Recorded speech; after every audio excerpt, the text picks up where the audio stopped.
बाळूमामांनी अक्षरशः स्वतःचे जेवणाचे ताट भूताला खायला दिले।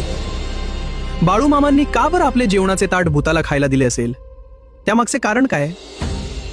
बाळूमामांनी भरलेलं जेवणाचं ताट हवेत फेकलं आणि खाली येताना ते ताट पूर्ण रिकामं झालं। 1925 साली त्या रात्री नेमकं काय घडलं होतं? ठीक पुर्लीच्या हुचीकट्टी रानात भयान शांतता होती। मामा आणि धनगर जेवायला बसले होते। प्रत्येकाच्या पानावर अन्न वाढलं होतं। मामा पहिला घास घेणार इतक्यात अचानक मामा आकाशाकडे बघून जोरात ओरडले, थांब, तुला खायला देतो, खा आणि इथूनच परत जा। धनगर बघतच राहिले। मामांनी समोरचं ताट पूर्ण ताकदीने आकाशात भिरकावलं। क्षणार्धात ते ताट खाली आलं, पण गंमत म्हणजे त्यात अन्नाचा एकही दाणा शिल्लक नव्हता। सगळे थरथर कापू लागले।